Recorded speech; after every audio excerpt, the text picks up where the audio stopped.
পাকিস্তানের বিপক্ষে বাংলাদেশ দারুণ এক ম্যাচে জয় পেয়েছে, ২৪ ঘন্টাও পেরোয়নি। তার আগেই দেশের সংবাদ মাধ্যমগুলোর শিরোনাম এক ভয়াবহ দুর্ঘটনার। পুরো দেশ করছে প্রার্থনা, শোকের ছায়া নেমে এসেছে সর্বত্র।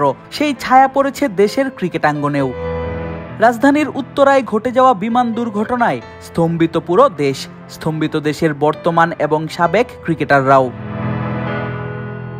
দারুণ এক ঝড়ো 50-তে গতকাল রাতেই বাংলাদেশকে ম্যাচ জিতিয়ে নায়ক বনে গেছেন পারভেজ ইমন। আজ তার ফেসবুক স্ট্যাটাস দুর্ঘটনায় ক্ষতিগ্রস্তদের নিয়ে।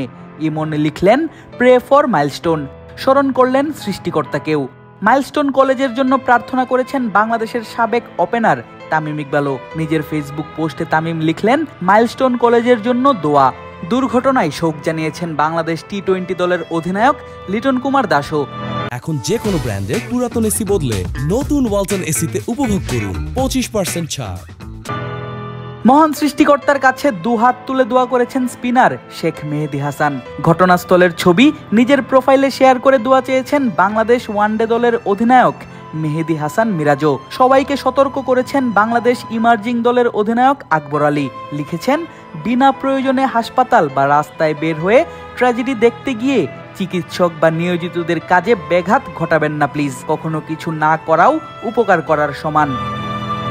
আরেক টাইগার ব্যাটার মুমিনুল হকও নিজের দেয়া পোস্টে জানিয়েছেন, এই দুঃসময়ে মাইলস্টোন ফ্যামিলির পাশে আছেন তিনি। মুমিনুল লিখেন, এই ঘটনা আমাদের সবাইকে নাড়িয়ে দিয়েছে। আমরা মাইলস্টোন পরিবারের প্রতি সহমর্মিতা প্রকাশ করছি। আহতদের জন্য দোয়া করছেন টাইগার অলরাউন্ডার আফিফ হোসেন ধ্রুব। সবাইকে সাহায্যের জন্য এগিয়ে আসার আহ্বান জানিয়েছেন পেসার রুবেল হোসেন। দুর্ঘটনায় আক্রান্ত সবার জন্য দোয়া চেয়েছেন স্পিনার তাইজুল ইসলামও।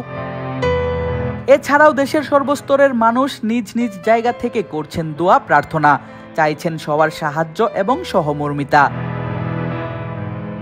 আদিব আশরাফ, ক্রিক ফ্রেঞ্জি।